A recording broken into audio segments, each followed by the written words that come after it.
Yo, welcome back sa #1 male podcast Southeast Asia at soon, buong mundo. Ito support! Podcast! Welcome mga pare. Wala kayong mga masculine role model sa inyong kapaligiran. Kami na yun. No? Okay lang kahit mabigat. Kaya naming dalhin yan. No? Para sa ikaabuti ng mga kabataan. Yeah. So isa daw yung naral ng Soy Army, puso ko lang sa magsasakari ako ng hip-hop underground na laging kino-question pero wala namang palag, no? Hari pa rin naman eh. And mag-boxing kayo dyan sa Golden Boy Boxing Gym Club sa Jackie Loville, pagupit kayo sa Slick and Dapper, sa President Ave. Mga kabataan, ingatan nyo yung pera nyo. Josh on point para sa lahat ng social media. Kung under self-improvement ka or gusto mo lang mag-amoy mabango, pare, available mga perfumes natin sa Shopee at TikTok Shop. Nandyan yung mga link sa description. Alright? Kung lalaki ka, nanonood nito, sports ka. And assets sa TikTok, Facebook, YouTube. Pumunta ka sa Facebook bio ko. Meron din link ng Discord. Pag gusto mo mag-voice call tayo, mag-usap tayo tungkol sa pera at buhay. Sa Facebook ko, sa bio, meron link ng Discord. Pumasok. Alright. Ang swerte mo! At swerte din ako, magkakakilala na tayo. Buti binalik mo yun. Yung isa hindi niya ako kilala, tingnan mo, malas-malas siya. Ito mo naman kung gano'ng kamalas siya. Tuklawin ka ng Viper niyan. Viper! At gusto ko i-shoutout ang aking baby girl, pare. Baby girl mo? Oo. Si ano ba yan? Si Stephanie. Si Jabol? Stephanie at si Janice. Jabol. 2 chicks, what a life, pare. Tangina. Gago, tinatag lagi si Joppy. Para kayo, Uy, ano nangyayari dito sa kaibigan mo? Pag-komento ka, uy. Di ka nagre-reply sa kanila. Nagre-reply ako. Sabi ko nga, I'm happy for you. Sabi ko. Ina mo happy. Ang ina mo. Sabi ko, I'm happy for you. Happy ako sa tropa ko. Huwag niyo inaano yan. Happy for you. Oo. Ay, ngayon, pre, umaano yung isa. Nagpapapansin yung isa, pre. Pumapalag eh. Gusto rin ng Pagsabayin ko na. gusto ng attention ni, isa daw eh. Gagawin daming kinikilig. Gusto talaga ng mga Pilipino yung love team, no? Oo, hindi mabenta talaga, pre. Love team. Love team, kaya yan ang ini-aim ng mga legacy media, yung makahanap ng, yan ang golden goose nila, pre. Yung love team. Pagka kaya ngayon, hindi sila makahanap ng love team. Ngayon, kung sino-sino pinapartner nila, naghahanap sila kung sino yung kaagatin ng tao. Eh, ang problema, demonic shit naman binigay nyo sa akin. Kung gusto nyo mag-meet kami, pwede naman. Pwede, open ako dyan, no? Tag nyo siya. Comment kayo dun sa kanya. Sige. At kung gusto niya ako talaga makamit o magkaroon ng collab, pwede naman yan. O, chat niya lang si 8 Asset. Okay. Si 8 Asset ang aking manager. Pero sige mo to si Steph Curry, Jabo nga tawag. Jabo. Si Jabo kasi si Jabo. Hindi si Jabo. Wala na nyo na, okay lang yun. Si Steph Curry. Kasi ako pare, Alam naman ng public eh. baduy na, kinontent nyo nga rin to eh. Baduy na talaga ako sa babae na feeling cool siya sa pagkaklab niya. Di ba? Actually, Gago, magko-collab nga eh. Gago. hindi kasi, alimbawa yung Ang date nyo sa club, no? Halimbawa yung sa Pwede, kinontent- pwede. Halimbawa yung sa kinontent nyo yung kulot na babae. Ang proud niya. Ay, sa pusuan. Pusuan. Anong take mo doon, pare? Ang corny niya, pero cool na cool siya sa sarili niya. Alam mo yung ginagawa nila na, no, because, yung inaano niya yung boses. Because I want it there. Yung parang tamad na tamad. Parang ganun nga eh. Ganun. Isang format, di ba? Parang ganun. Tapos, napansin din dun yung damit niya, ang katwira niya. Ano ba, 2026 na? Gago, 2026 nga, nandiyan ka pa rin sa ganyang klase ng... Tangina. Sureball lefties. Oo. Sureball tanga. May pattern recognition, do you agree? Oo, pre. Tapos matik ang daming sinubo. Oo. Matik, no? Malingasaw, no? Pero, kasi nga, napanood ko yun dahil sa ganyan yun. Judgmental ba matatawag, pare? Pero hindi Pattern laging ganun recognition eh. yun. Pattern recognition yun. Padating din sa... Hindi naman talaga mali maging judgmental, hindi mali maging stereotypical, hindi mali maging judgmental. Kasi, sa paglalakad mo sa pang-araw-araw na buhay mo, kailangan naman yung judgment mo talaga sa mga bagay-bagay. Ito kasi to, so sobrang susupot nitong mga to. Eh ano ngayon kung judgmental yung tao, mamamatay ka ba dahil judgmental si Sadaw? Mamamatay ka ba dahil judgmental si Joshua Point o stereotype? Nakikinig sila sa stereotype. Hindi mo naman ikakamatay yun eh. Correct. Diba? So, I agree. maramdaman pa lang nila na judgmental ka, iiyak ka na kaagad. Araw-araw nga tayo ginajudge. Araw-araw nga tayo ginajudge, di ba? Sa Reels. Oo. Matagal ko na napansin yan, pero sabi ko, bakit ba to iyak ng iyak tungkol sa pagiging judgmental? Hindi naman kutsilyo o baril Saka yan. araw-araw, sila rin naman judgmental sila araw-araw. Ayaw nyo lang aminin. Hindi lang siguro nila napo-point out na nandiyan sila kasi nga para sa kanila. Tanga sila eh. Tanga eh. Hindi, Gago, di namatay ka dyan. Kung di ka nag-judgmental sa buhay mo, di ba? Namatay ka na. Oh, eto para sa inyo mga bobo kayo yung pagkain pa lang eh. Ano yung nakakataba? Ano yung nakakalason? Nakaka-high blood. Nakaka-high blood? Ano yung maganda sa kalusugan mo? Gina-judge mo. Kaya pag na-judge mo na ito yung maayos, okay, ito ang kakainin ko. Ganun siya eh. Tsaka ano ito, I agree, pare. ito, tignan na lang natin kasi pasukin natin yung mundo nila. Kasi ngayon, nauuso yung coffee, di ba? Yan, aesthetic.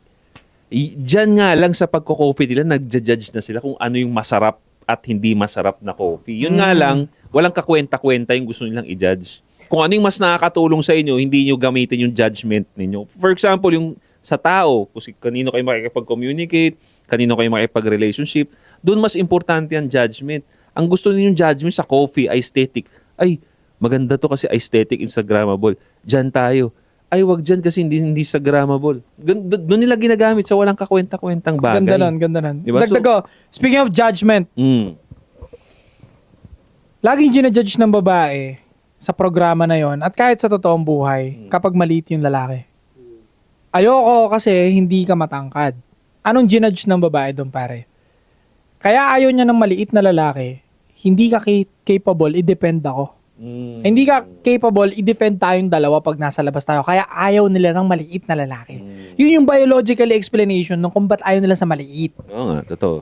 Kasi pag malaki, parang mas mukhang capable. Kahit hindi pa naman alam yung skills. So, anong ginudge nila doon? Ginudge mo kaagad na yung maliit, hindi ka kayang ipagtanggol. Paano kung professional fighter pala yan? Paano kung amateurista pala yan, kaya ka pala i-defend? Dahil maliit, ginudge mo na hindi siya pasado sa'yo, ayaw mo na. Eh, di ba't same lang din naman yun kung ba't ginudge kita kung pokpok o hindi? Yun nga eh. Yun nga. Magkaiba lang tayo ng gusto sa isa't isa, pero parehas natin ginudge yung mga taong gusto natin. Stupid. Myron Ginza. So, sila pwede, tayo hindi. So, yung matabang babae na yun, pare, ginudge niya yung contestant. Pare, shoutout dun sa lalaki, yung drummer pala yun. Ang galing na drummer, pre. Mataas din followers, tapos ang galing mag-drums talaga. Lupit. Drummer siya na hindi para papampam. Hindi siya papampam, pare. So, going back, ang lupit ng sagot ng lalaki, di ba? Parang kalmado lang siya. Alam naman nating lahat yun. Yun lang yung sabi niya. Sabi ni Miss M, 'di ba? Bakit ayaw mo sa babaeng nasa pobla o nagagala? Alam naman nating lahat 'yun. Di na kailangan na explain. Quick and simple, 'di ba? Kung si Sadaw yun, puta, kasi mga pokpok yan mga yan. Ako kasi Pag uwi niya ng madaling araw, sigurado may subo ng edits yan. tama naman 'di ba? Kasi ako mas ina-explain ko siya ng aabutin ng maraming tao. Kaya nga gustong-gusto ako ng tao sa internet eh. Kasi nakaka-relate sila. Kung paano ako makipag-communicate, yun sila makipag-communicate. Hindi gagana yung sa dao kung hindi ko i-communicate kung paano nila dapat marinig, di ba? Pero gets naman ng lahat yung explain ng lalaki. Paano kung sinabi pala ng lalaki, ayoko sa'yo because of your size? Hindi niya sinabi, di ba? Nice. Pero yun nga again, yung judgment nga. For example, isa pa, yung nag-agree naman din silang lahat at trending yun, yung broke boys don't deserve pussy. O, di ba? Ginudge mo agad yung broke. Di ba? Hindi mo pa nga nakikilala, malay mo naman, mabait or magtatanggol ka, ganong shit. So, I mean, lahat tayo nagja-judge. Lahat tayo nagja-judge, is just that ayaw nyo lang talagang tanggapin yung judgment sa inyo. Gusto nyo, kayo lang ang pwede mag-judge. So, Gusto nila, gagalaw silang pampokpok, pero i-judge mo sila parang... Decente. Oo, parang... Ayun nga, decent na birhen. Di ba, pupunta kang pobla, pupunta kang gimikan, tapos ang gusto mong tingin ng tao sa'yo, birhen na hindi malandi. Hindi nagko-connect. Tsaka imposible yun, lagi nilang pang-defend dyan, pre. Lagi nilang pang-defend dyan. Hindi naman porkit nagka-club, ganyan na yung galawan. Again, kaya ang sabi nga ni Tropa alam naman natin yun. Kasi alam naman talaga natin yun. Hindi tayo pinanganak kahapon. Alam natin lahat ng galawan dyan na since may involved nga, club will involve always alcohol. Ano bang ginagawa pag lasing ka? Siyempre, laging mga bad decisions Mali. na pupunta sa, kung hindi sa mali, sa landian, sa away. Hindi nga siya maganda talaga. Hindi talaga. Hindi Dangerous talaga. place nga para sa akin yung club Number 1 ko yan. Number 1 ko yan. Club ang dangerous place talaga dito sa Pilipinas, kahit sa ibang bansa. And, ginudge yun na nga yung broke na hindi capable kayong alagaan. So, parang walang pinagkaiba yun doon. Paano pala kung masipag yan, kaya ka naman palang buhayin yan, di ba? Alam mo, lahat naman talaga tayo mga judgmental talaga tayo lahat. Yung pagiging judgmental tsaka stereotypical, lahat tayo ginagawa natin yan. Pero dahil mas marami lang talaga yung mga bobo na babae, yun yung pinagsisigawan nyo sa mga lalaki, yun yung ginagamit nyo na bala sa mga lalaki.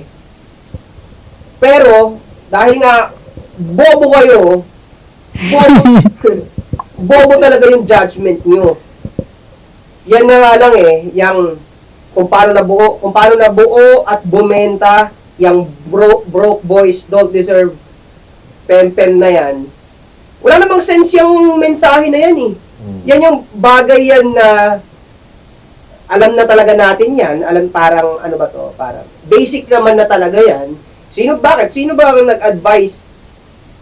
Sino ba ang nag-a-advise na yung lalaki, naghihirap ka na nga sa buhay mo, kulang-kulang na nga yung buhay mo, kukuha ka pa ng babae. At vice versa, sino bang nag-advise sa babae na pumili ka ng broke? Wala naman din. Oo, di ba? Kumbaga, bumubuo lang kayo ng kademonyuhan out of it. Tapos dahil bobo nga kayo, pare-pares tayong judgmental, pero kayo yung judgmental na bobo, yung pagiging judgmental nyo, nilalagay nyo nga sa mga bagay na walang kwenta. Clubbing, tangina, kapokpokan, di ba? Kami, kaya lang kami nababatuhan kasi yung pagiging judgmental namin, ina-apply namin sa mga importanteng bagay.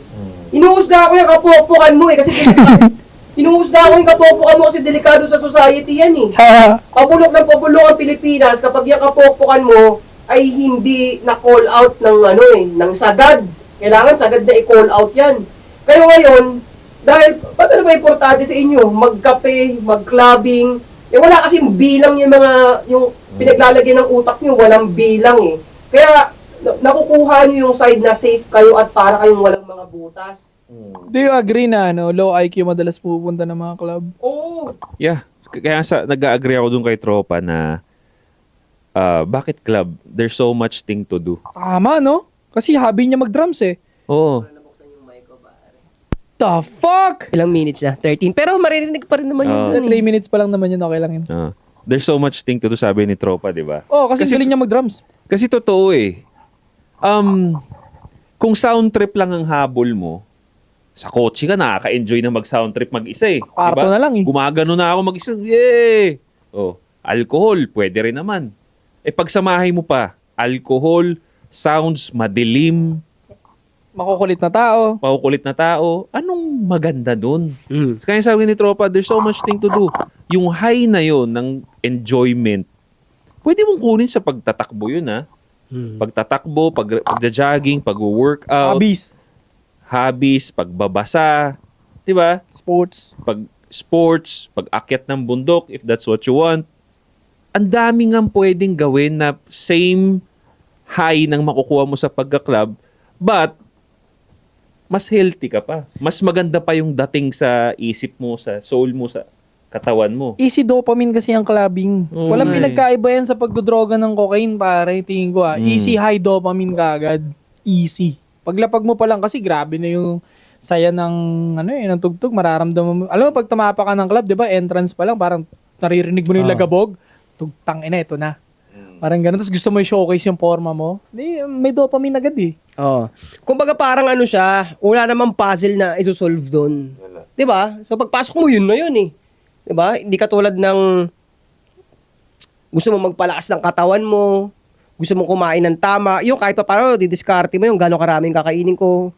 'Di ba? Gaano karami yung mantika na kakainin ko, ganun eh. Pero pag sa club wala, ipasok ka lang. May dopamine na agad. O magpakatanga-tanga ka lang doon. Hindi talaga siya flex. Kaya nga ako nalulungkot ako sa ibang galaw ng mga kababaihan. Kababaihan naman madalas gumagawa nito eh. Na Lalaki din. lalaki ba't bihira. Yung after breakup, di ba? After breakup, nagka-club. Tama, Pag lalaki ka gumagawa nun, para sa akin, supot ka nga eh. Lalaki heartbreak, club ka. Tangina, di ba nga lagi natin sinasabi, tangina mag-gym ka. Di ba mag-sports ka. Pero yun nga eh, ang nakakalungkot doon is, after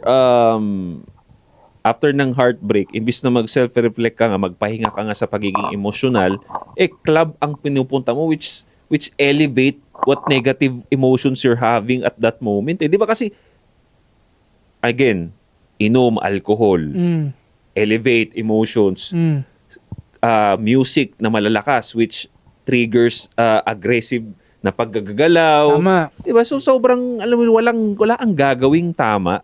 Right? Stupid. Bakit nila madalas... kaya siguro madalas nagpupunta ng club itong mga babaeng galing breakup.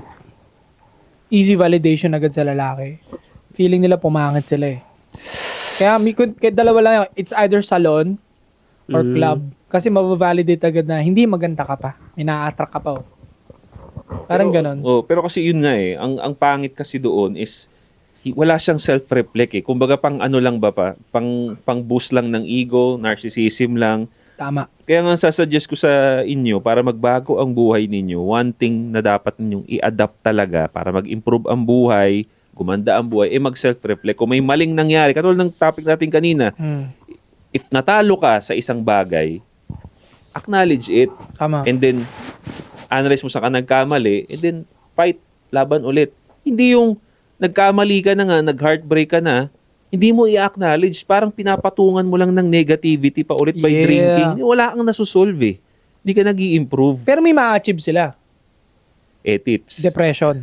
Kala ko ethics. O isa rin yun. Ethics and depression. Oh, yan. Tapos, magiging defensive sila sa internet. Pero, naalala ko tuloy nung nag-club kami nun, sa Silo, pare. May mga babaeng nadampot si Eko. Isa dalawa parang may tsura. Parang, lima yun. Dilim eh. Oo. So, nasa VIP kami, pinakit ni Eko, na-invite niya. Nakipaglandian din eh, no?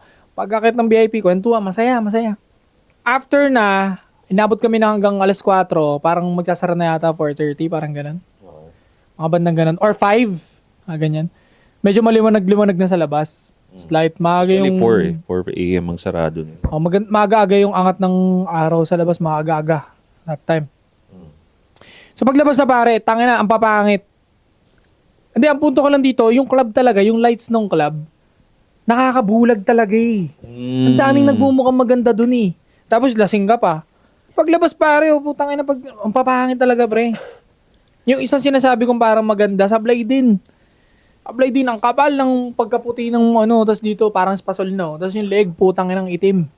Exactly. Hindi naman sa pagiging pero totoo kasi nangyari sa amin yun. Oo. And masingit ko lang, ang dami ko rin nakikita sa club na yon, especially Silo NC6. Shoutout, maganda naman yung club nila. Maganda talaga. Masarap mag-inom. Shoutout sa Silo NC6. Maganda yung club nyo. Ang daming may peking suso. Yeah. Pansin nyo ba yun pare? Ang dami ko nakikita may mga peking suso. Ang lalaki. Suso. Para sa inyo ba? Ano yung mas ka-attract? Ito, may iba lang ako, no? Yan. Yung may malaking peking suso o yung may malaking peking puwet? Magandang usapin ah. Malaking peking suso or versus malaking peking puwet. Aesthetically pare, tignan natin, imaginein muna natin siya. Alam niyo naman itsura siguro ng peking suso, right? Peking puwet. Malaki. Pero may variation pa rin. Ako kasi, isipin ko, pipiliin ko yung peking suso. Pero dapat sakto lang yung laki. Yun na nga eh. Gagawin sa guwa kasi, pre. Ang laki ng suso, walang puwet. Like, can you imagine? Mm. Like, for me, mas ako sa puwet ako. Pag mas malaki yung puwet, kahit plat yung suso, parang acceptable pa eh. Oh, Pero vice versa, hindi. ako kasi pre, sa totoo lang, nasabi ko na to sa ibang video ko. Di ba ano ako? Sa puwet talaga ako tumitingin. Mm. Pag natural, di ba? Pero ibang usapan pare at iba rin ang aesthetic ng ng peking puwet. Nakakita na ako, ang daming beses ko nang nakakita ng peking puwet pare. Kasi Ang pangit. ano rin tamad din kasi nagpapalagay lang ng puwet pero hindi nagwo-workout. Nagpapalagay ng puwet pero hindi nagwo-workout. So ang nangyayari pre, ang payat ng legs, ang laki ng puwet. Hindi bagay. Mukhang ostrich. Mukhang ostrich. Sabi ko, bakit ganun? Bakit? Hindi maganda tignan aesthetically. Tapos, nako, maano tayo na ito. Ako nagsabi ng direkta, pangit eh. Yung mga May nakita pa ako, artista siya. Or hindi ko napapangalanan. Artista siya. Hulaan ko yan. Basta, maganda siya. Di siya nagpagawa ng Osus, pero nagpagawa siya ng puwet. Pero, Kiambao. payat talaga siya. Payat siya, pre. Michelle. Nagpagawa siya ng puwet. Michelle D. Ang hindi maganda. Sino? Imbis na madagdagan yung ganda points niya, nabawasan pa. May ganung aesthetic eh. Kaya sabi nga nung may ganyan pa rin, may content creator na nagja-judge kung fake ba daw or tunay yung puwet niya. Alam mo yon yung Kano. Pero ano siya, fitness influencer din siya na lalaki. Sinesendan siya ng mga videos na ng babae na nagji-gym. Tapos sasabihin niya kung peke or tunay yung puwet. Nahihirapan siyang i-distinguish pag yung legs built. Pag nag-workout talaga, malaki yung legs tapos peke yung puwet. Nahihirapan siya. Kaysa dun sa payat yung legs, pero pagawa yung puwet. Ang daling i-point out. At ang hindi siya maganda aesthetically, pare. So, kung ako papapiliin mo, malaking boobs ako. I'm an ass guy, but pagdating sa... Manas guy. Pero pagka fake ang pag-uusapan natin, doon ako sa fake boobs. Nakahawak ka na ng fake boobs. Nakahawak na ako. Ang tigas eh. Tigas. Hawak din ako eh. Pero aesthetically, sa mata, fake boobs. May nag-ex akong fake boobs eh, dalawa eh. Ang tigas. Ang tigas talaga boy. Parang mas malambot pa yung stress ball. Parang ko ba yan tulad yung tigas niya? Basta matigas talaga siya, na parang nakakatakot, na parang sasabog siya anytime. Para siyang Napuwersa yung balat eh, ng tao. Overinflated. Ay, hindi. Hindi pala. Matigas. Para pa. siyang lobo na may gel na may tubig. Oo, Ganun yung tama. niya. Ganun yung pakiramdam. At parang hindi na siya, mas gugustuhin ko pa yung flat yung suso, yung medyo maliit lang. Parang mga Na ganyan magkahiwalay. Magkahiwalay. Ka-east lang. Okay, what west. the fuck? Tangina, may tinutukoy ka. Kahit na magkahiwalay. Kahit mga ganito lang yung suso, pero tunay. Kasi ang lambot eh. Oo. Pero yung nahawakan kong ganito nga, malaki nga, pero fake. Fake. Ang tigas, hindi mo na. Tapos mawawala na siya ng nipple. Mawawala na siya ng nipple. Kasi mahihilang ganun. Napapersa siya, liit na ng nipple. So parang drawing na lang yung nipple, ganun na lang. Parang Parang wala ganun. ka nang ano talagang nipple, pre. Wala ka nang mafe-feel. Parang lalaki na yung nipples. Ah. Oo, parang ganon. Gets. Pero unless nagka-baby siguro, kasi baka lumaki pa yung nipple pag nagka-baby. So, hindi kasi ako, total yan, fake naman yan eh. Di ba? Yeah, fake. So, fake. So, mapipili mo yan. Kasi ganito eh. So, okay naman yung puwet ng babae. Ngayon, lalagyan mo ng fake na, sus. Solid yun. Oo. Ngayon, gusto ko saktong size lang din. Ganon dapat. Ganon na ang kondisyon ko kung pipiliin ko yung fake Osus. Ganon dapat. Okay naman yung puwet niya. Ngayon, lagyan natin yung perfect na Osus para sa akin. Ayoko nang malaki. Tangina, papaya. Ayoko nang ganon. Ngayon, pag sa puwet naman, ako rin kasi yung mga nakikita ko, yung mga peking puwet na mga bading po, tanginang pangit. Sila pa rin bading yun eh. Bakit pag sa babae, ganun din naman yung itsura eh. Matandang, nakikita ko sa kasino. Actually, pareho. Matatandang Pareho. babae. Oo. Ang pangit! So, kung makakita ako ng magandang pagkaka-retoke sa puwet, tsaka lang ako makakapag-decide na pipiliin ko yung puwet. Pero yun nga, sa mga nakita kong pangit! peke yung pagkabilog eh. Oo. Di ba? Kasi nga doon, ano siya eh, anong tawag doon? Hindi siya proportion tignan. Hindi proportion. Oo. Hindi proportion. Kasi ang, ano eh, maraming, kung natural ang pag-uusapan maraming payat, pero ang laki ng osos natural. Ang dami ko nakilalang ganyan. Payat siya, magugulat ka pag, yun, may kilala kang ganyan. Ang laki ng osos, pre. So natural, nangyayari siya. Ang hindi nangyayari na hindi ko na rin nakikita, payat, pero malaki, wet packs, walang ganun. Bira. Pero may umbok, pero bira. Pero alam mo, Dol, nabibilib ako sa mga babaeng payat, petit, pero ang laki ng dibdib, tapos natural.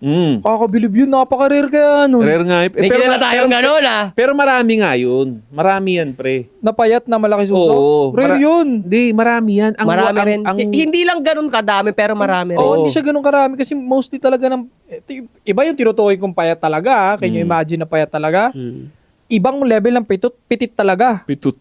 Petut. Ibang level ng petit. So para sa akin, nagugulat ako na may suso pa to. Ganun yung level ng sinasabi kong payat. Hindi yung slim na slim As in payat talaga.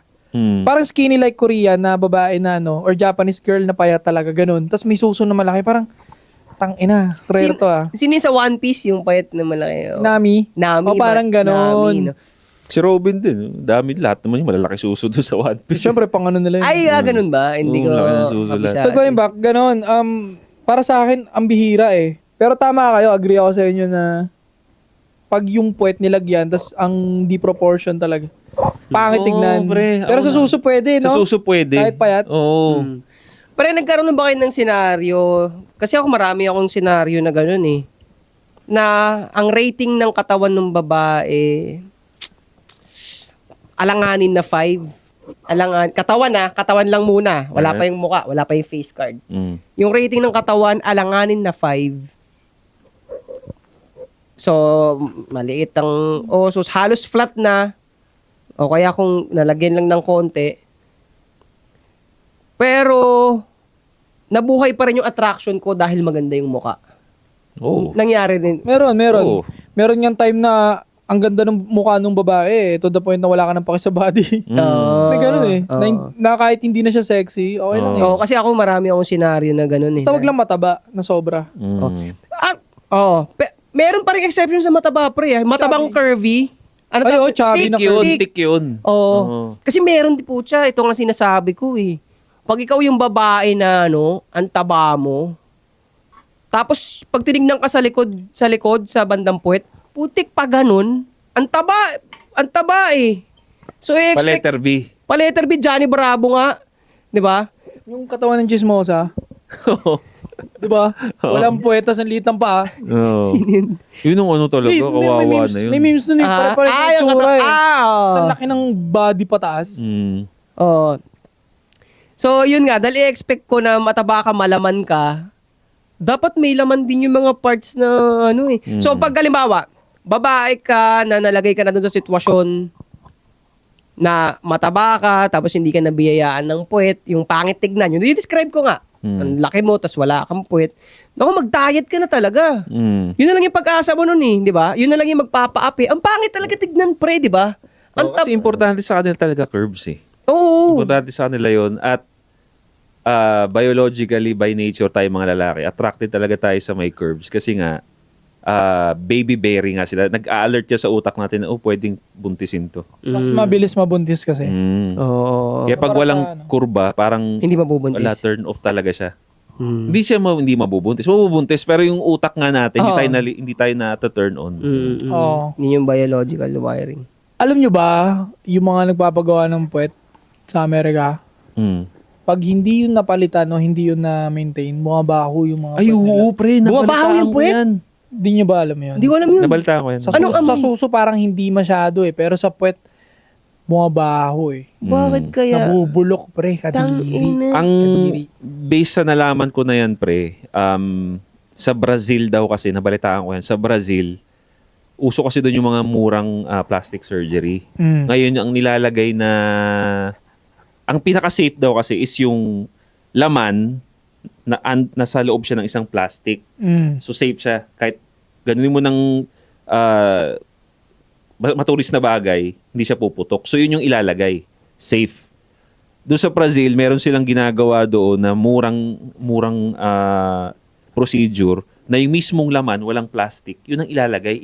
Isisingit siya sa balat. Oo. So yun ang bumabaho talaga, Ano pre. yun? Ano parang isisingit sa Di ba yung laman nung silicone na nasa plastic? Kunwari, tape? hiwa sila sa baboy. Oh, yun, ini-inject lang nila, pre. Direkta na. Oo. So nakakalat yung silicone sa Nakakalat sa laman. sa laman. Doon bumabaho. Oo, napanood ko yan, pre. Pero saan Nangingitim. Nakita ko sumisingaw yun, yung pre. baho? Sa asshole? Hindi, Sumisingaw nagiging yung- sugat siya eh. Oo. Sa Sa balat. Sa pores. Oo. Nagsusugat na, tapos nagiging bacteria, ganon. Nakita niyo yung scandal pre ng Parang ano? zombie. May yung sa puwet. Yan yung isa sa mga alam natin. May alam ko nababalitaan mo to. Yung mga nagtuturok naman sa muscle para bumukol siya. Sa Brazil yung yun pangit eh. tignan. Oo, yung Ang payat loser yung nun. dito, tapos pag ganun. Oh, yun. Same procedure sa puwet naman ginagawa. Pero natawa ako dun sa nag-arm wrestler na lalaki na ang laki ng muscle. Tapos ba't pa siya lumalaban sa arm wrestling? Hindi naman siya ganun. Built siya sa turok. Lumaki yung muscle niya, pre. As in, ang laki ng arm niya. Kasi nga turok ng parang petroleum or what. Laki. Tapos lumalaban pa siya sa arm wrestling, lagi siyang talo. Pati sa sampalan, sumali siya. Ang hina ng sampal niya, pre. Delusional Hindi ko yun. gets. Delusional. Ano yung delusional na? Feeling Delusional niya? yun. Akala niya siguro, yun yung strength eh, yung pagturok eh. Hindi, pinufulfill niya lang yung dream niya. Yun ang nangyari dun. Pinufulfill niya yung dream niya. Definitely, mali yung execution. Pangit yung execution. Kaya, ganun. Parang pinilit na lang niya kahit hindi naman ano. Oo. Oo. So, suso ba o puwet na retokada? Sa akin, sususo na Suso lang. na, suso rin Kasi ako. sa puwet, pag hindi naman pantay sa legs mo yan, mukha kang gago niya. Pangit eh, no? Yung bulati sa MIB. Alam mo yun sa MIB? Yung kape-kape. Yung kape. Ganun yung itsura eh. Hindi, pero wait, may isa pa ako dadagdag. Hmm. So, yung dinidescribe ko nga na, halimbawa, ang taba mo, tapos pag tingin mo sa likod, ganun. Hmm. Pag nagparetoke siya ng puwet, gaganda pa ba yun? Hindi rin. Payat yung legs niya eh. Kaya Hindi pa rin acceptable. Kaya nga nagigets ko yung mga girls, binabash sila about dito, yung mga gym girls nga, na pag pumupunta lang daw sa gym para i-workout yung glutes. And I get it eh. Gets ko kasi dun sila attractive sa legs talaga. Kaya pagka maganda yung legs ng babae, kahit payat yung taas mo pero yung legs ng babae pakak. Putang ina, sarap tignan eh. Kaya nga ang ganda ng Muay Thai na combat sports sa babae. Oo. Pansin niyo yung mga Muay Thai na babae sa Thailand. Ang gaganda Oo. ng glutes nila, pati puwet nila. Umbok na umbok. Ang sexy pa ng curve ng bewang nila. Walang Muay Thai fighters sa Thailand na ang pangit ng katawan na. Mga nasa pro. Ang sexy, pre. Yung legs eh, no? Yung Ang legs ganda ng talaga legs. pag ano, no? Ano, muscle eh. Yun Kasi talaga. Gilid ng gilid. So ano? Pupunta na tayo. Oh, Ito na. bigyan ko lang ng tip. Yung sa mga girls na nanonood dyan, punta kayo ng gym, workout nyo yung glutes ninyo for sure. May madadagit kayo. Mas mura pa. Mas mura pa. 600 lang monthly gym fee, di ba? Sa iba, sa bakal. Let's So yun. go. Punta tayo sa paborito ng segment ang May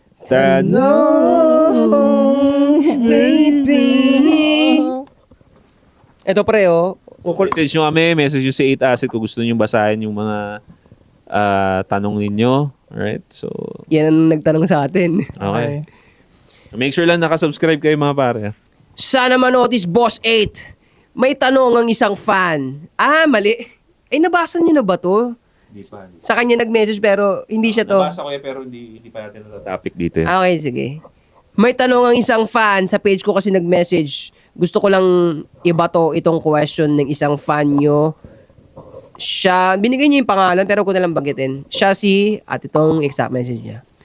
May asawa ko, minahal ko ng buong buo, binigay lahat ng makakaya ko. Tapos nagkaroon siya ng best friend na lalaki at super closeness sa isa't isa nang hindi ko nalalaman hanggat ako na ang topic nila at nahulog na ang damdamin ng asawa ko. 2 years sila naging mag-best friend.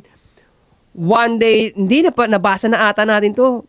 One day, Ano ba yan? nahuli ko mga chat nila na wala na daw nararamdaman ng pagmamahal sa akin ng asawa ko at hadlang na lang daw ako sa goal niya.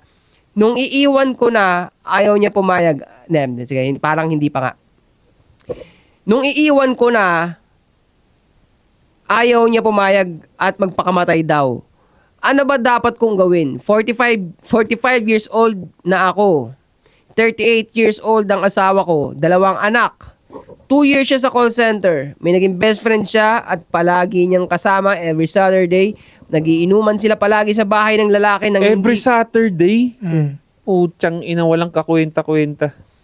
Nagiinuman sila palagi sa bahay ng lalaki nang hindi ko alam. Umuuwi nakainom, tapos may nalaman ako. Sinabi niya sa lalaki na yon na wala na raw nararamdamang pagmamahal ng asawa ko sa akin. Yun sabi niya. Tapos, nung nahuli ko, nung iiwan ko, umiiyak siya at magpapakamatay daw. Bakit ganun? Hindi ko mabasa. Isang leading payo. Isang sliding pala. Yun, basta isang payo daw. PS, sa kakapanood ko sa inyo, pwede ko na sanang sagutin itong tanong, but I chose na iba to sa inyo. Respect na din sa ESP. Pa-shoutout na din po ng maraming salamat. Gusto niyo na ng shoutout? Babanggitin ko na pangalan niya. Gusto niyo na shoutout eh. Shoutout sa'yo, Herwin Reyes. Pare, nandiri ako doon 38 years old na babae. Oo. Every weekend na inom. Tangina. Sa bahay Tama nila. ba yun? Tama bang galaw ba ng isang nana yun? Dalawa na anak, di ba? Galaw ng nana yun Every weekend tapos sa bahay ng lalaki. Ako di ako magdadalawang isip na ano na yan. Itchapuera na sa akin yung mga ganyang... Stupid shit. Hindi galaw ng nana yan, pre. At hindi ko rin mag-get sa'yo, bro, kung paano nakalusot sa'yo yan. Paano ka nagkaroon ng anak sa ganyan. Di ba? Lack of option. Di naman lagi bumabagsak tol kung bakit nagsisettle ang mga lalaki sa mga bullshit eh. Lack of option. Kaya nga, ayan, nag-agree ako dyan, pre. Lack of option talaga. Kaya nga lagi natin sinasabi sa inyo, mga pre, is always build yourself na kahit papaano magkaroon ka ng option talaga. No, kasi hindi pwedeng wala kang option. Kasi nga, pag wala kang option na tao, anong makukuha mo? Bullshit na tao din. Ano bang makukuha mo sa bullshit na tao? Walang magandang buhay. Oo. Walang peace of mind. Gusto mo ba yun? Dapat hindi. Kaya dapat i-build natin yung sarili natin na magkaroon ka ng option. Huwag ka lang nakatapat sa computer dyan. Huwag kang mataba. Huwag kang mukhang langisin. Lumabas-labas, mag-workout, have connections, smell the fresh air, akyat ka ng bundok. Smell what? Fresh air. Kasi Okay. dun sa kwarto, amoy dun eh. Amoy arenola dun eh. So, di ba? Ayusin yung buhay para magka-option. Lagi nyo tatandaan, pre, ang taong walang option, bullshit ang makukuha. Matik yan. Wala pa ako nabalitaan na taong walang option, sinuwerte, ang ganda kagad ng option. Walang ganun. Wala akong nabalitaan ganun. Abundance. Abundance talaga tabat. Bumili ng EA, pwede. Doon ka na lang makaka-abundance pero walang real connection doon. Alam mo, Sakit pa yun. kaya alam mo, mas pipiliin ko talaga makipaglandian sa babae bago bembang kaysa bumili. Hindi talaga masarap, pre. Hindi masarap eh. Alam mo yan. Oo. Kasi pre, parang sa bayad kasi. Alam mo yan na. What the fuck? Aminin ko naman na napagdaanan ko yan eh. Napagdaanan lang. Kasi rekta sa usaw yun eh. Sa usaw lang, sausaw. Tapos, sana kamay na lang ginamit mo, di ba? Iba yung nabibigay kapag talagang ina-admire nyo talaga yung isa't isa. Ina-admire ka nung babae. Iba yung transfer ng energy pag ganun. Basta pa tayo isang tanong. Go. Sige. Yung kasi ang dali nung tanong mo pare, walang kwenta eh. Nakakadiri sa tanda, nagkagaganyan pa siya. 38? Weekly mo yun. I mean, dapat alam mo na yan, napagdaanan mo na yan. Pero kung late bloomer ka, I understand. Pero sana magsilbing lesson to sa'yo. Huwag mo na ulitin.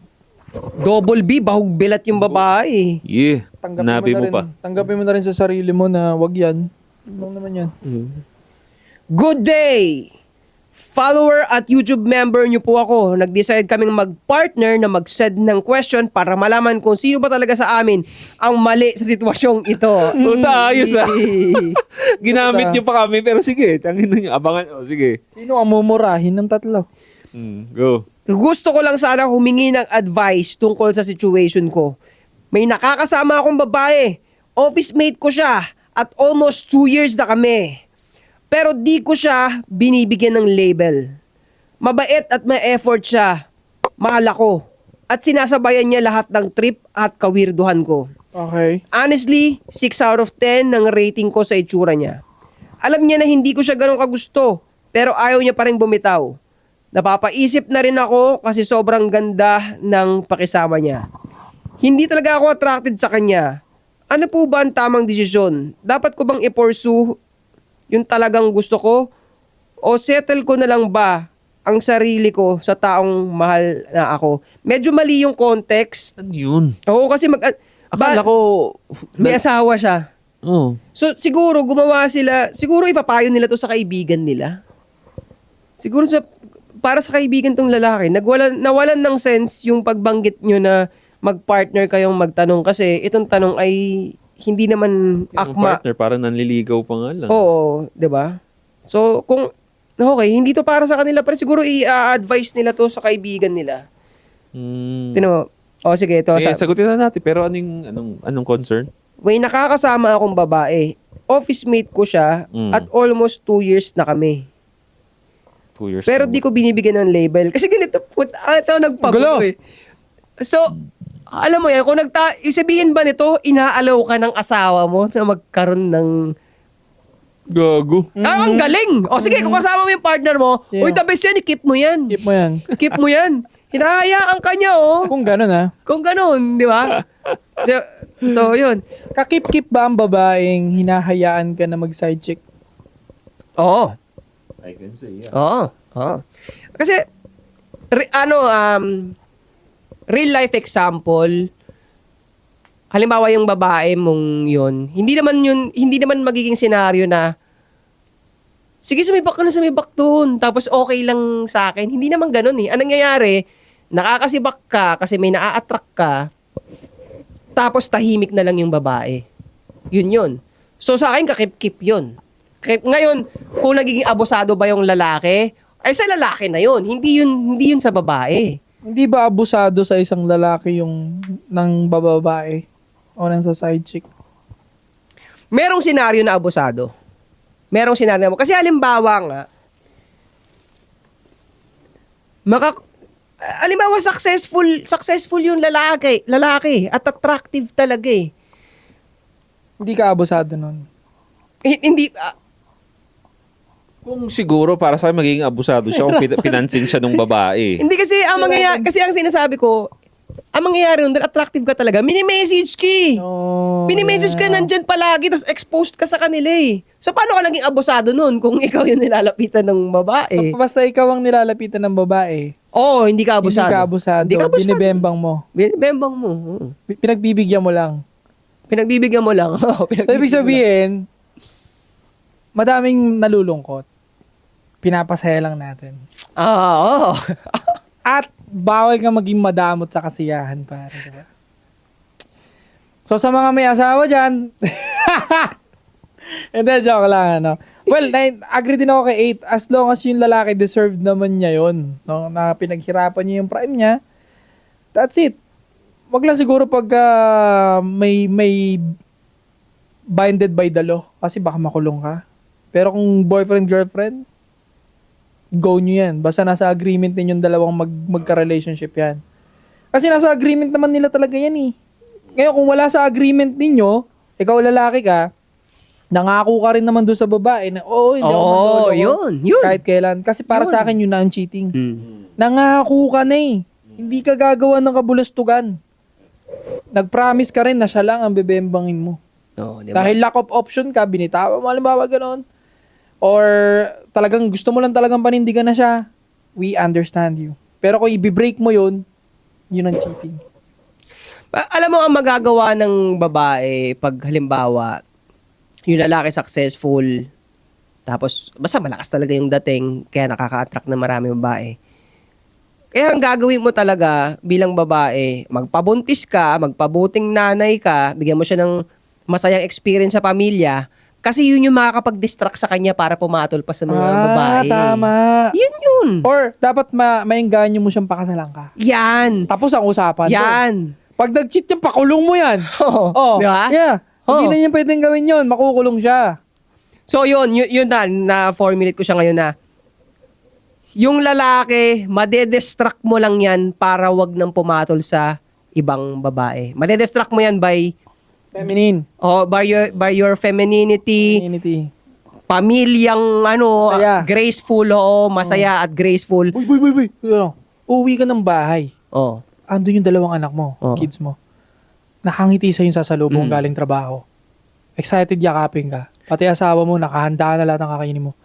Kako nakakakonsensya, umiyot ng iba, no? Talaga. Tsaka Oo. baka nga, hindi mo napapansinin yun. Teka lang, excited na ako makita yung mga anak ko eh. Oo, excited ka na umuwi ng galing work. Oo. Ngayon, kung punyeta kang babae, naku, iiyot lang talaga yan. Alam mo, tingin ko, last na to bago Go, akong go, salita. go, go, Alam mo, go. tingin ko nga yung madalas na babaeng niloloko at nagkaka-side chick yung lalaki. Mm. Yung mga babaeng yun yung madalas na ayaw magpabembang basta-basta eh. Yun ang Yan. leverage. Yung hugasan mo muna yung plato, ginaganyan niya yung mga man niya bago kita patikimin. Tapos, nangako na papatikimin. Halimbawa, may usapan na gano'n, supot eh. No, supot. Ika-cancel. Yung mga ganong babae, pre. Oh, at papunta ako diyan sa cheating na 'yan. Kasi nga yung cheating kasi parang ano 'yan sa akin eh. Kaya nagche-cheat. Almusal? Hindi. Ay, umuo! Umuo, Hindi, gago. hindi. Yung Parang cheating almusal pare sa akin. kasi ano 'yan eh. Kaya ka nagche-cheat, kaya or gusto mo mag-cheat. Merong mga bagay na hindi napupunan eh. Alam mo 'yun, yung hinahanap. May gusto kang hanapin. Ngayon, may mga meme dyan na kaya siya naging meme. Kaya sabi natin kanina, kaya siya nagiging meme kasi siya yung opinion siya ng karamihan na hindi kayang sabihin, so ginagawang meme. So, ang meme dito is ang nakita dito, ang picture dalawa. Okay. Milk, no milk. Yung milk dito, sabi ng babae, ganyan yung picture sa milk. Kasi ibig sabihin, yun yung wife. Tapos yung milk dito sa kabila, ginanyan ng babae, sinubong ng ganyan hanggang sa parang malulunod yung babae. Yun daw yung side chick. So ano ibig sabihin nun? Kadalasan kasi sa mga side chick, kaya nag-cheat yung mga ibang kalalakihan is, etong side chick na to, mas willing siyang gawin yung mga sexual desires ng lalaki. Di ba? Aakiting ka, magpapasexy para sa'yo, papakita yung cleavage sa'yo, lulunukin ang kailangan lunukin sa'yo, didilaan ng lahat ng didilaan. Yeah. That's it. Kaya nag-cheat yung lalaki. At hindi na willing gawin ng babae yun. Yun ang gusto ko sabihin sa kanila. Kung ayaw ninyo mag-cheat yung mga mister ninyo, gawin ninyo yung willing gawin ng mga kabit sa kanila. Dapat yung sexual desire na pupunan pa Yun rin. talaga. Kaya kung ako, lalaki ako, bakit pa ako mag-cheat kung yung wife ko, pinafuck ko siya like a porn star, siya rin, pinafuck niya ako like a porn star. And then As, gusto ano nyo- ba nga hanapin ko? And then gusto nyo yung experience yung both na enjoy Both. nyo. Hinihingi nyo sa isa't isa. Yeah. Bakit pa ako mag-cheat, pre? Diba? Kung yung napapanood ko sa porn na doon kumukuha ng fantasy yung kalalakihan, ginagawa naman na Willingly. willingly Hindi ng na asawa ko. pipilitan. Wala na ako reason. Kumbaga yung fantasy ko, hindi ko na mahanap dito kasi nandun naman na sa bahay. Manliligaw pa ako dyan, i-chat ko Gagastos ka pa. Gagastos pa ako dyan eh. Oo. Ayun na, uwi lang ako. Nandun na yung babae ko, naghihintay. Oh. Dinner date na lang sa bahay, pwede. Oo, di ba? Tipid pa. Yun ang sabi ko nga sa mga babae, ito yung lesson din sa mga babae na once, hindi porket kinasal na kayo, tapos na yung competition ninyo. Kami nga, hindi namin, pag kinasal kami, hindi pa rin nga, sa amin, hindi tapos ang competition eh. Kayod. Kayod pa rin eh. Kasi nga, ang supot nga naman ng lalaking kinasal, sabay, gumanon na. O di ba? Nag-red hearts na. Oo, hindi na Naggabi-gabi. hindi na nag-workout, nagre-readers na gabi-gabi. Supot nga yun eh. Same thing sa babae. May competition pa rin kayo. Hindi pa rin matatapos yung pagpapaganda ninyo, pagsisexy ninyo, pagtuwad ninyo sa mga mister ninyo, pagsubo at paglunok ng mga kung ano-ano. Hindi matatapos yun. Tama. Diba? So, ayan, lesson yan sa kanila na dapat i-adapt ng mga nasa relationship na hindi pa tapos ang competition forever yan hanggat lalo pa partners ninyo maganda or pogi, nag-workout.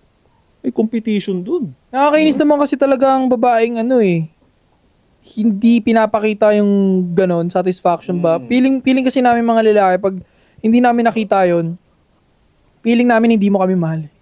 Hindi nyo na dine-desire yung ganong klaseng bembangan. So, ang tendency niyan, makukuha niyan sa ibang babae. Yun. Kasi natatapakan ni ego ng lalaki mo dahil lagi mong pinapas. Pass mo na, ayoko. Pass mo na. Lagi mo nire-reject sa bembang. Yeah. Natatapakan ego niya, kukunin niya sa ibang bagay. Ito yan. So yun ang lesson dito sa video na to. Kung, again, laging may competition. Kung lalaki ka nanonood nito, hindi tapos ang responsibilidad mo dyan, magpapogi ka pa rin, ikaw naman babae ka, ngalingalin ang dapat ngalingalin, wag basta magpataba pa dyan. Hindi, hiyang ako, hiyang. Okay nang ina ninyo, tatamad ninyo pareho. Di Tama. ba laging ganun? So yun. Hindi tapos ang competition. Yeah. So, Pero yun. teka lang, tapusin ko lang to na mabilis sa sagot. Go. Kasi ang tanong niya kung dapat niyang ituloy na 6 out of 10 yung 6 out of 10 yung babae, tapos down na down sa kanya, dapat niya ba ituloy? So ito, kung totoong may asawa ka at inaalaw ka niya nito, ituloy mo, down sa'yo yung babae. Pero ngayon kung single ka, ituloy mo pa rin. Kasi nga, ang sinasabi nga namin, ako sa akin, ang importante, importante sa akin na mag-cooperate yung babae kesa sa klase ng ganda niya. Etong 6 lang yung babae tapos down na down sa'yo, panalo na yan. Hindi ka ganun ka-attracted. Sabi niya, hindi siya ganun ka-attracted eh. Mas efficient ang lalaki pag hindi siya ganun ka-in love sa babae. Tama. So, tama. Maximize yun. Yun. Ito, basahin ko lang mabilis. Comment ni Magic Lampara. Yo, mga sob. Ang paglayo sa danger ay form ng self-defense. Mas mature pa, mas may self-respect. Hindi Gagawin lahat sa- ng laban kailangan patulan. Member natin to. Yep. Totoo yan. Ito pa isang member, sabi ni Christian Daleray, 9082. Bro, I'm always watching sa YouTube video every time, lalo kapag nasa duty ako. Bago ko pa kayo nakita sa social media, naging matured ako sa life dahil lang din sa mga experience ko sa buhay before.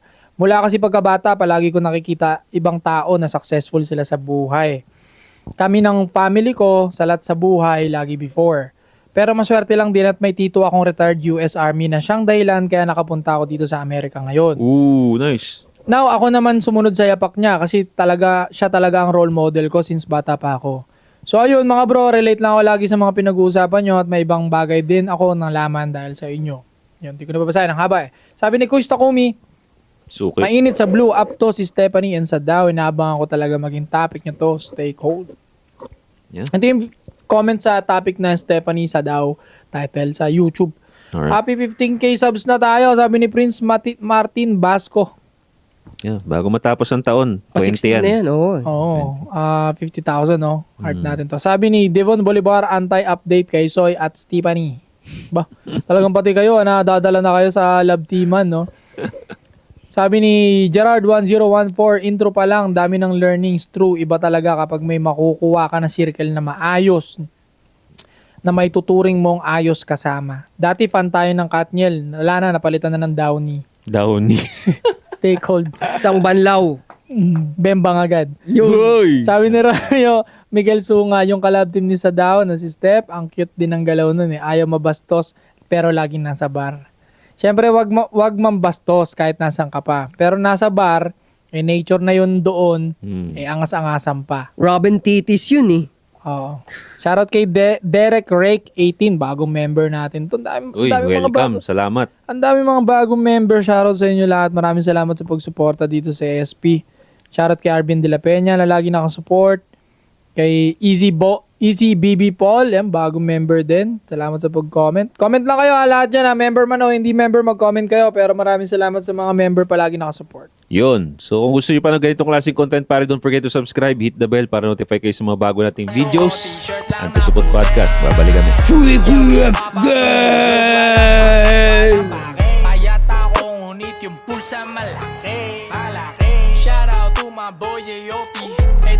At si Eko, parang sumakay ng Lambo. Walang preno, kala mo si Lando Norris. Pag ako nagmamaneho, mga rapper nyo panis, iwan lahat yan kaysa tao. Wag mo akong aangasan, laking kogyo to mamen. Sanay na kami sa shit bago ka pa magkabarel. Ako na ang bagong face, ang antipolo, what the hell. Sipag ko na nanadyak ng mga tiko,